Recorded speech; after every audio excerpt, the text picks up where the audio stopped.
Hello and welcome everyone. Happy Wednesday. My name is Allie. I'm a registered dietitian nutritionist with EatLove, and I'm going to be presenting on a topic today that I love, which is 3 simple ways to track your food. And I always like to spill in some additional nutrition, education, and knowledge where I can, because we don't actually have to track our food to stay on track with our goals. So we're going to talk about tracking. I'm going to show you how to do it with EatLove specifically. And then if we have time for questions. Hi, Robin from Dallas. I'm in Austin, so not too far from you. I hope you're staying cool with the heat. Amazing. And as always, we're going to keep this super casual today. So if you have any questions or comments as we go, I will get to as many as I can towards the end of our chat today. So no worries there. But before I do get started, while everyone is still kind of filtering in and doing our introductions, let's just start with a poll. Did you know that EatLove, UFIT has an in-house nutrition program with EatLove? Staying cool, fabulous. I'm hibernating inside, which is why I have a jacket on, because I actually haven't stepped foot outside yesterday or today. So I'm actually cold right now. So it's a facade. I feel like it's not the heat at all. Amazing. So we have 1 yes, couple no's. Well, if you're not familiar with EatLove, you absolutely will be by the end of today, because I'm going to go through a short demo as well. But without further ado, let's get into our food tracking. So I'm going to go ahead and share my screen. I assume by the responses on here that you guys can hear me okay. Let me know if you can't. It looks like Robin can, but if anyone else jumping on, it might be your preferences and your settings. So just letting you know if you are not able to hear me. I'll try headphones. That may also work as well. But we're going to talk about food tracking and 3 simple steps today, hosted by UFIT Gyms and, of course, EatLove. So our discussion for today is introductions, which we are actively doing throughout our time today. Even if you jump in 10 minutes after we start, feel free to put your name, and I can see your name, but where you're tuning in from. I'd love to get to know you guys a little bit more. Like I mentioned, my name is Ale Zozos. I'm a registered dietitian nutritionist. I will be doing our topic today. I do these pretty often, either bi-weekly or twice a month or monthly with Team UFIT to bring you various science-based nutrition topics that are trending. You want to hear about it, we want to know, so we can do a presentation that gears towards that question. In addition to our live webinars, we have our Facebook group, and I will show you how to join that later on in our presentation today. That's where we continue the conversation. You have questions, comments, and concerns in between our actual more formal communications and talks. That is where we'll do that. EatLove demo, and of course, live Q&A. Hi, Carissa, welcome. So I want to pause here, and I can see comments today. I did this slide with a different group earlier, and I didn't get to see the reaction from it. So I want to see your all reaction to this slide right now. What do you think of when you see this slide? I know I'm transported back to 6-year-old me in a dance class in a local public school gym. I remember it very vividly, and I remember seeing this poster on the wall and just being like so confused by what it was saying, because I really didn't understand like portions and distortion and like what were really being served here. So I'm going to talk a little bit about portions today, just because when we are looking at food tracking, this is one of the ways that we can track really without tracking. We don't have to be stuck to our phone calculating and tracking every single thing that we put in our bodies. It's disastrous and it's very time consuming, and personally, there can be a better way. If that's triggering to you and you don't want to live that, that lifestyle of logging every single thing, but having confidence to know what you're putting in your body is good and supportive of your goals, that's what our topic for today is going to be about. So I'm just curious to see how many of you have seen this picture, and what was your impression of it? What did you think when you saw this? Because I think this was a really good streamline into how we view our food today. Maybe we were started getting this side on the left hand here over here with what we are being served. When I think of restaurants, I think Cheesecake Factory immediately. When you get enough, entrees for a family of 4. I actually do remember eating leftovers that meal, and then 3 leftovers from like one of their skinny dishes. Like, it is absolutely crazy with the amount of food that comes on those plates, not just that restaurant, but just restaurants in general. And we tend to evolve over time thinking that that is what our portions should look like. And we start to flex our stomach and our muscles. And our stomach is just like a muscle, it is going to adapt to things. So, hunger and fullness cues, how much we feed ourselves. We want to tune back into a lot of that stuff. But our portions could have started being distorted very, very early on. So, we just truly don't know what that looks like. And to come full circle, that is why many of us feel like we have to track every single thing we put in our bodies. Because if we don't, what happens? Weight gain, maybe one scenario, or blood sugar imbalance, another scenario. But how do we do this without having to actually track every single thing? It is still a very viable option. It's very accurate when done correctly, and we will get to that today. Jill's thinking of cheese and bread. Yeah. So and absolutely, because if we look at, that's a really great example, actually. Thank you for sharing. If we look at the left-hand side, there's a full burger, bun and everything over here. And if we look on this side, there's still cheese and there's still bread. It's just a smaller serving size. So that's where the diet industry and diet culture kind of play with our mind games a little bit, where we think we can't have any of these foods. We absolutely can. We have everything that you see on the left-hand side. It's just a smaller portion, and we feel comfortable in control of those choices. I always like kicking it off with that slide because I feel like it's a good picture of our talk as we go. So first and foremost, our step number one is choose your tracking method. Like I said, there could be a mix of all of these, could be a different one entirely. These are the ones that I see most often. And I'll definitely share with you ones that I personally use and really enjoy. I will say that I'm not a food tracker. I use more hunger fullness scales, a combination of this first step up here that's more visual. So the plate method and photo method, they can actually be separate, but I like putting them together because I actually included some photos of my own food over the past couple months because I thought it would be a really good representation to see how to put the My Plate method or just plate method to work for you. So the plate method is a simple visualization, helps beginners and veterans alike. I would consider myself a veteran in this topic, and I still love thinking about this visual picture and how to fill in those gaps. So I'm going to show you a couple of those. The second option is going to be the hand or object method. So using your hands for servings or 2 servings. There's really no rhyme or reason why someone would have 1 serving over 2 servings, unless you are an endurance athlete, you are in a larger body and need more energy. Really, there's no difference. It's 1 serving, 2 serving, and I'll show you what that looks like.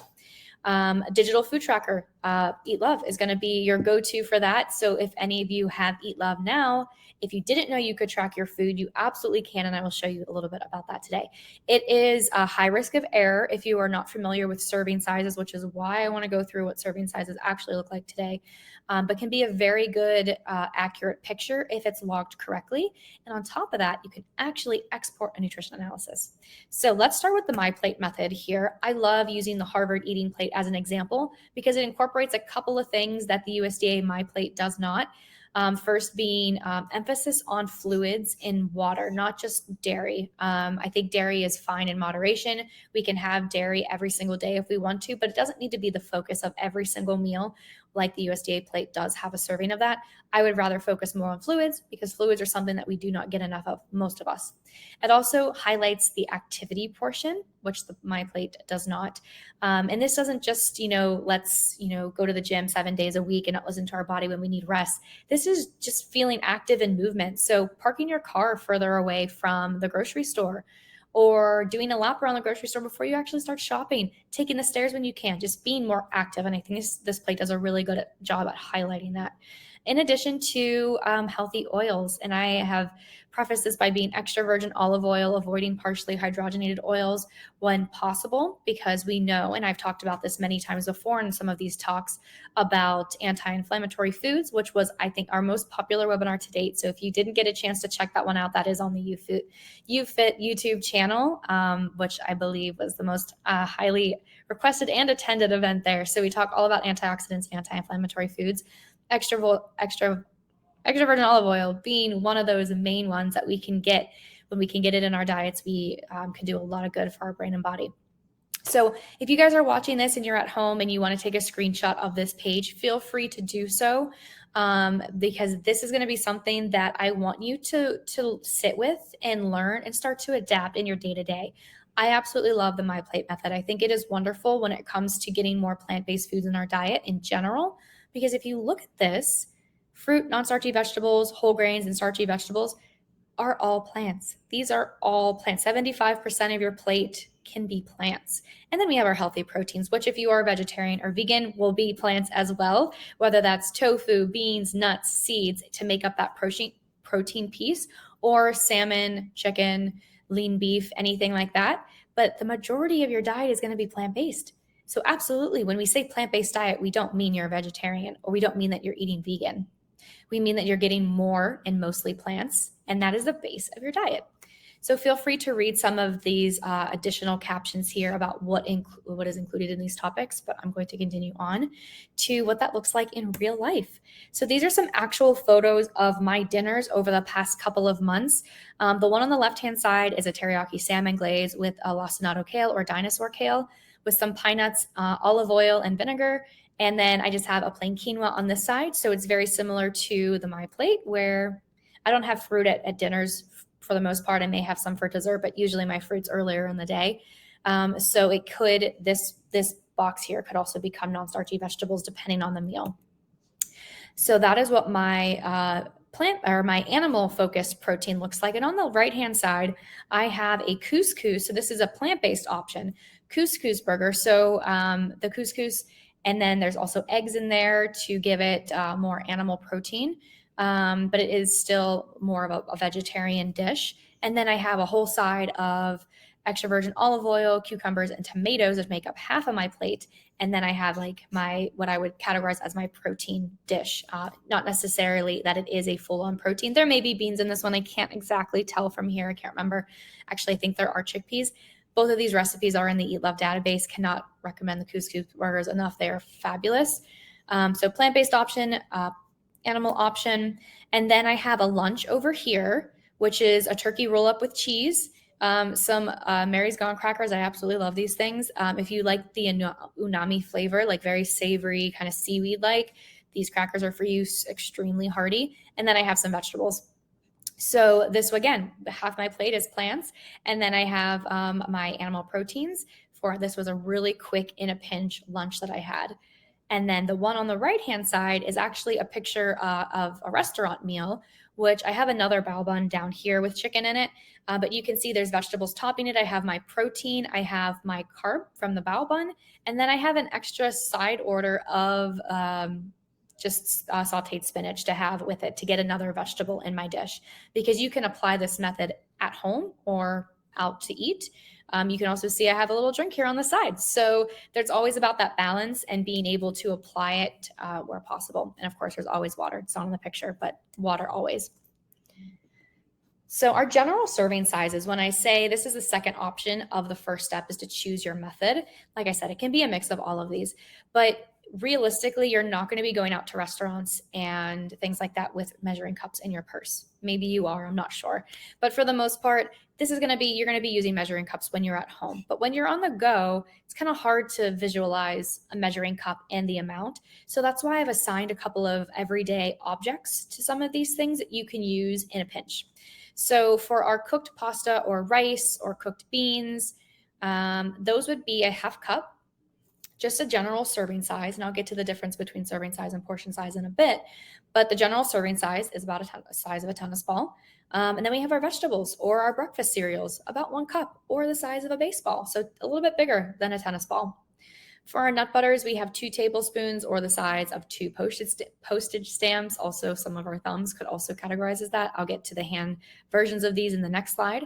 And then cooked meats. I actually don't know what the serving of like a 3 ounce, maybe you're weighing it, I'm not sure, but I like using a deck of cards. Your iPhone is always a really good piece. I like using iPhones for fish, because technically fish usually comes in a little bit bigger of serving sizes. All right. So using our hands when we're looking at 1 serving versus 2 servings, again, no rhyme or reason. If you are getting 1 to 2 servings, actually there is a place in EatLove to say where you, how many serving sizes you need. Usually if you have to hit higher calorie diets because you're extremely active, that would be in that case, you could change your portion size. But if we're looking at proteins are going to be like the palm of our hand. And if I were to put my phone up to that, that's pretty spot on. If you can see that. It's pretty spot on to phone to hand. So you can use either, but if you're out and you're eating and you're like, all right, cool. What's really great is because they're attached to you. So they're already kind of the size of what you already need. They're like your own personal measuring cups. The next one is your fist. So a serving size of vegetable would be your fist or a baseball. 2 servings would be 2 fists or 2 baseballs. And this doesn't just necessarily mean you get 1 serving at your meal. You can get multiples. If you're having a salad, you're probably having 3 servings of vegetables.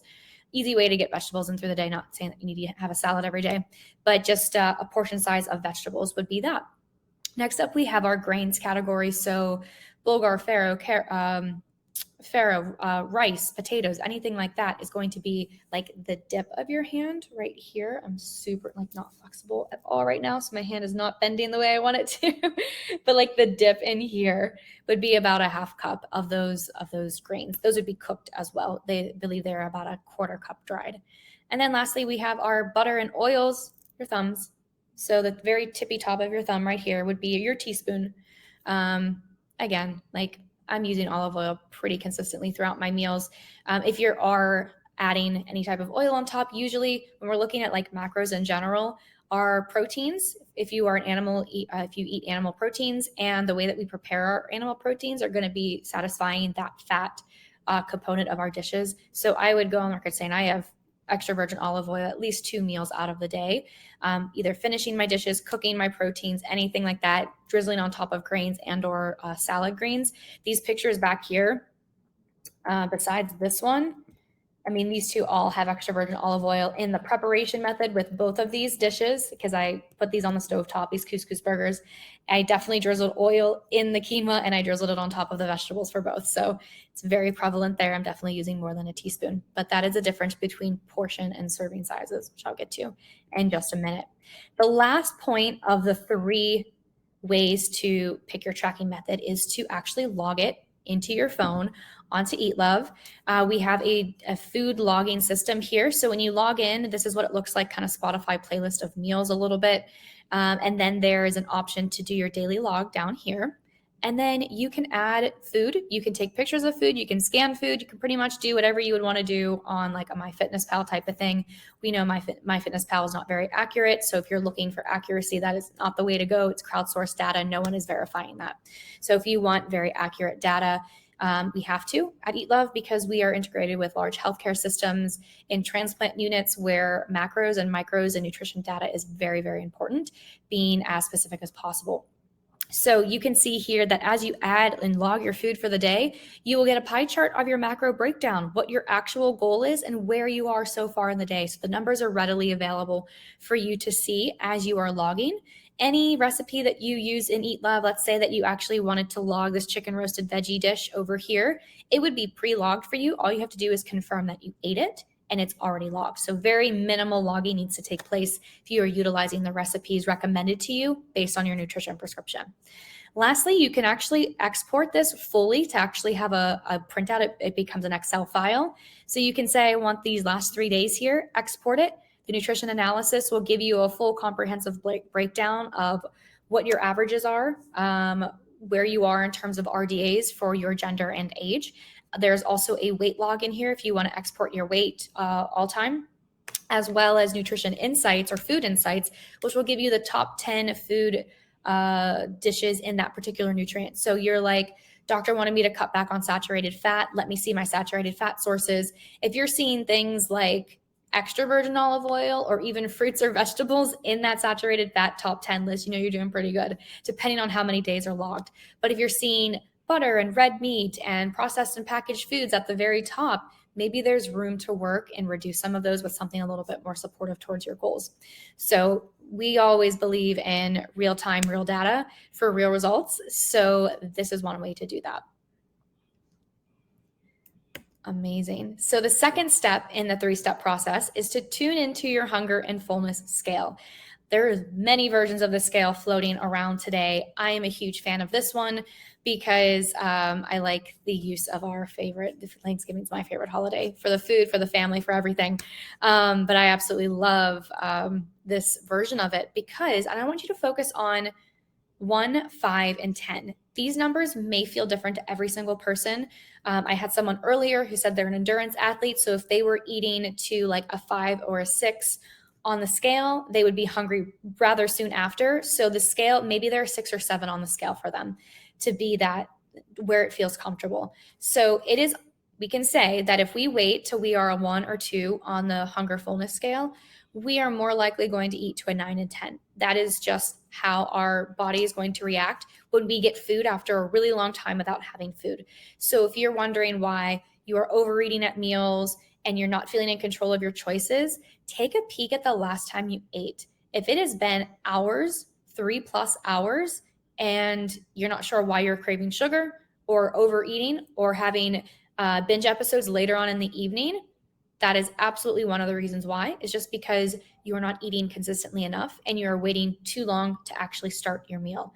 We want to live ideally in this 3 to 6.5, 7 range. This is a happy scale right in here. So yeah, your stomach's growling, first sign of hunger, give yourself 30 minutes, whatever that time is until you can actually prepare your dish. And then your stomach's, growling. We don't want you to feel irritable or on edge or having a headache because you haven't eaten anything and trying to push past that with caffeine like so many of us do. I'm even guilty of this from time to time. But if we wait until these 1 or 2s, we're going to be a 9 and 10 most often.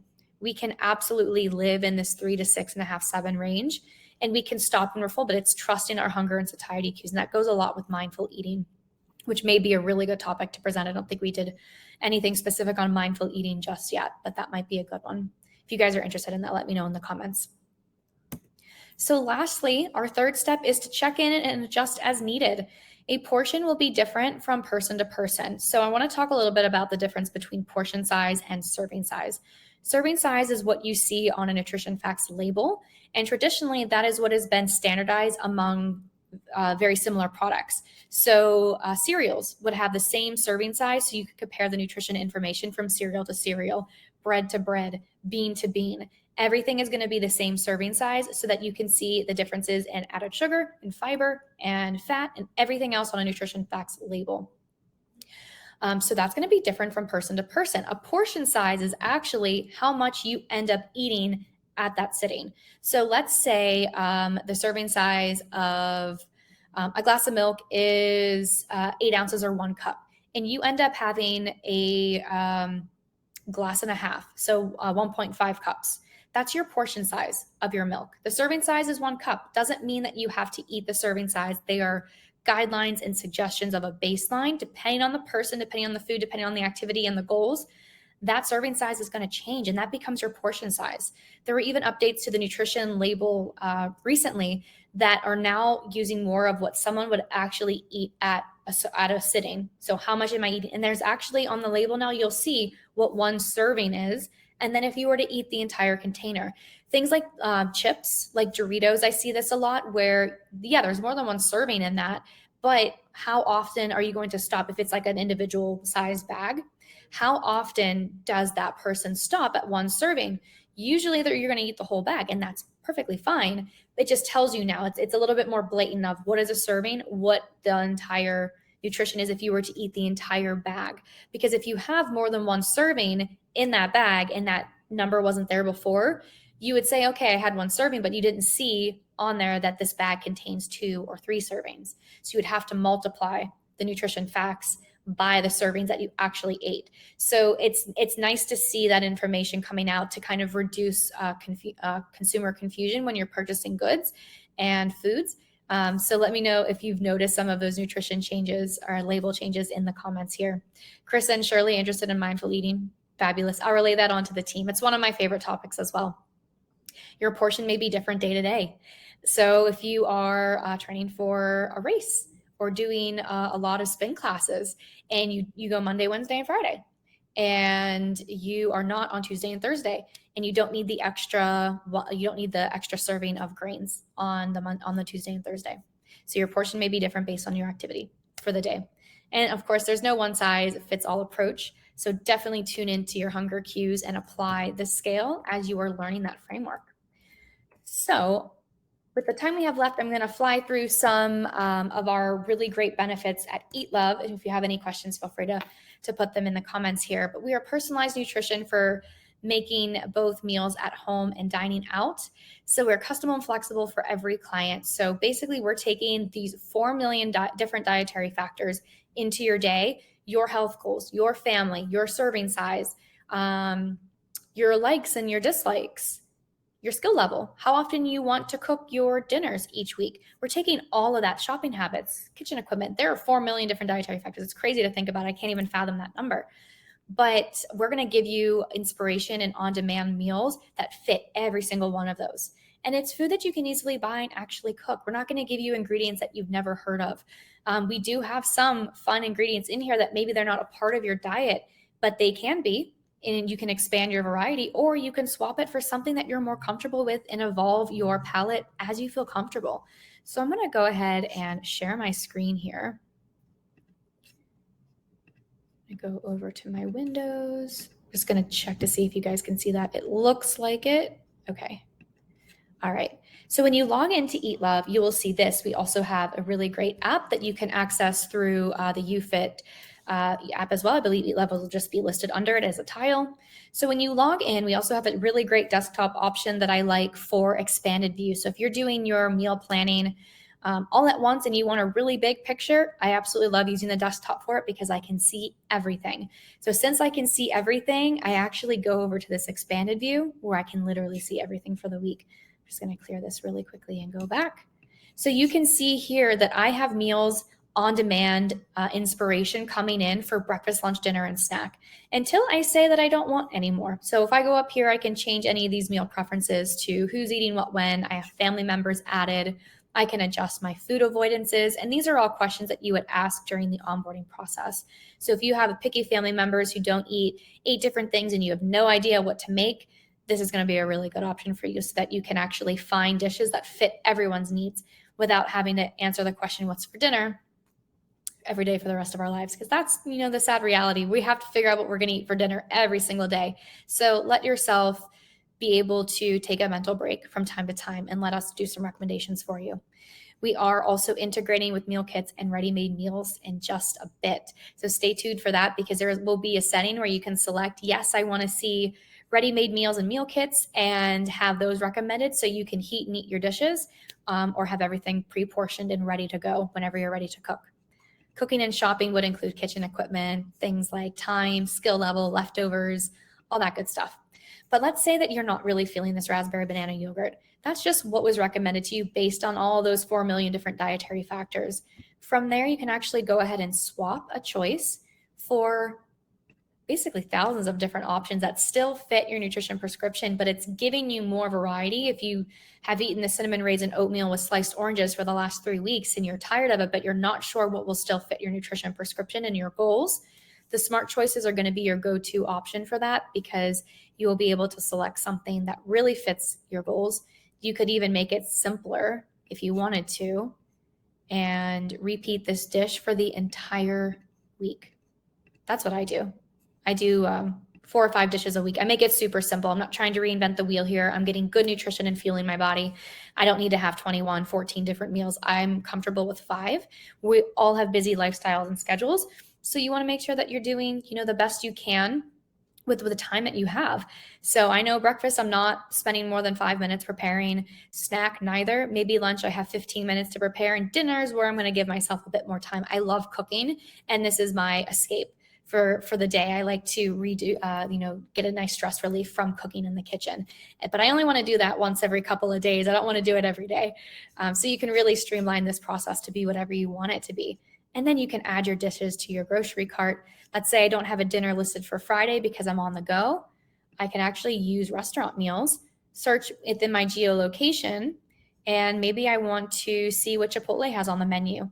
All of these green options fit my nutrition prescription. It's crazy to think about that, the steak and black bean salad bowl would actually fit my prescription in my diet, but absolutely it fits right there. So I'm going to add it to my dish and boom, I have a ready or plan for Friday when I'm on the go.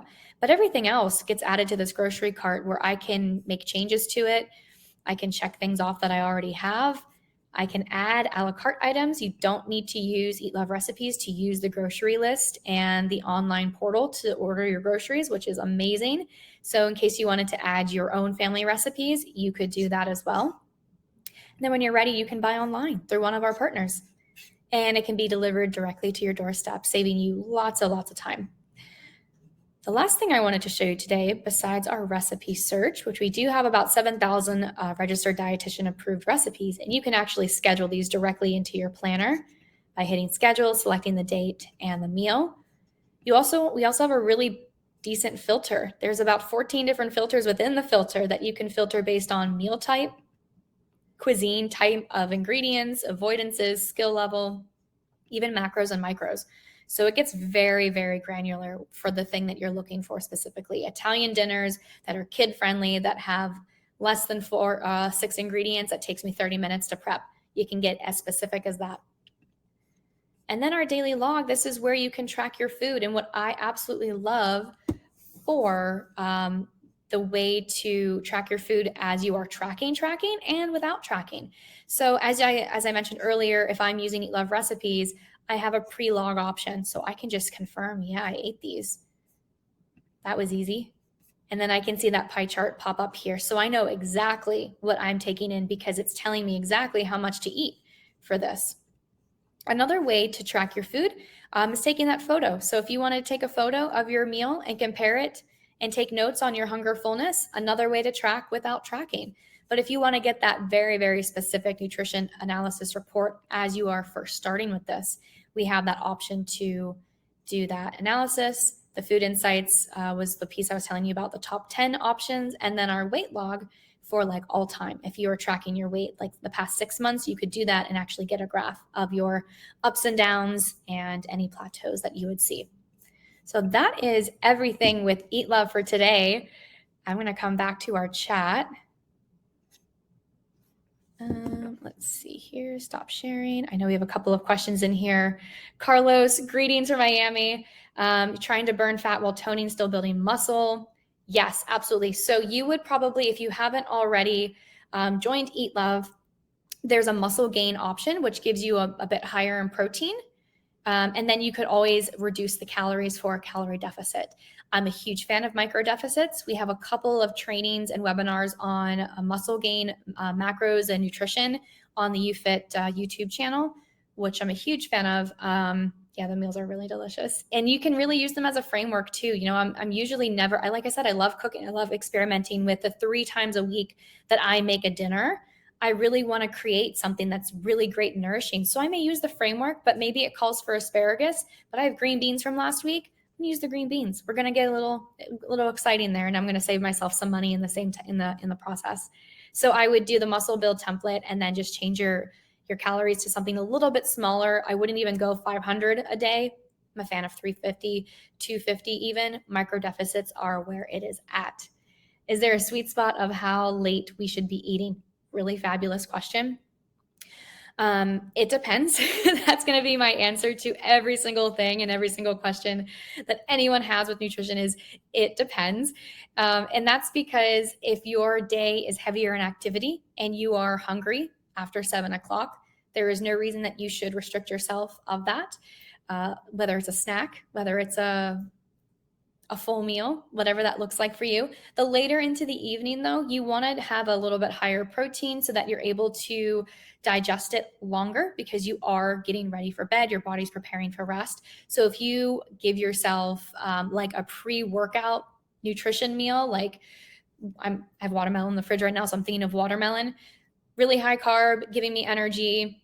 I'm going to have a hard time relaxing after that. So if you do have something in the evening, make sure it's heavier in protein, not to say that you can't have carbs with it because dairy is a carbohydrate, but have like nuts on top of it where there's a little bit of fat and protein. The yogurt, of course, dairy fat or protein, fat, and carbs. And then if you want to add a little bit of granola to spice it up, absolutely. but it's going to depend.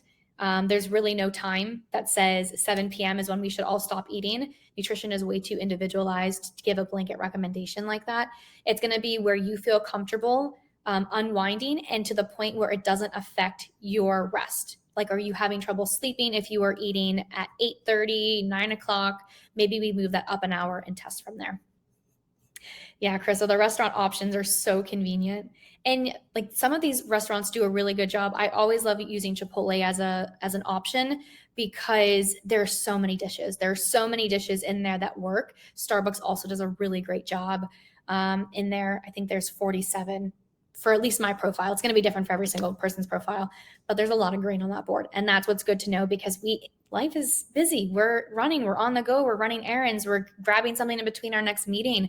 We have to be flexible with it. And there's a place for all of this, but knowledge is power. I always say that knowledge is power when it comes to nutrition, because when we stop fearing food and start applying these practices and how to track without tracking, how to be more specific using portion sizes, we really empower ourselves to make those changes on the go and the confidence to do so. But I've kept you all just a little bit later today. I appreciate you all tuning in. If you have any questions, feel free to message us at support@eatlove.is for any questions about getting started. You can let your home gym know that you are interested. If you are interested in signing up for Eat Love, it is part of your Premium Plus membership. That is one poll I did not do today, but it is included in your Premium Plus membership for all Premium Plus members. If you are a prospective member on a basic plan or on a premium plan and you're interested in joining and getting that Premium Plus status, Eat Love will be included. And of course, these webinars in our Facebook group are open to everyone. I did not share with you the Facebook link, so let me do that now. That is our QR code to scan for our Facebook group. I see almost 24 of you on today, so I expect at least 5 requests in the next couple minutes here. I'm going to pause there. But yep, let us know at support@eatlove.is if you have any questions. And I look forward to seeing you all soon. And I'll see you in the Facebook group. Have a good one.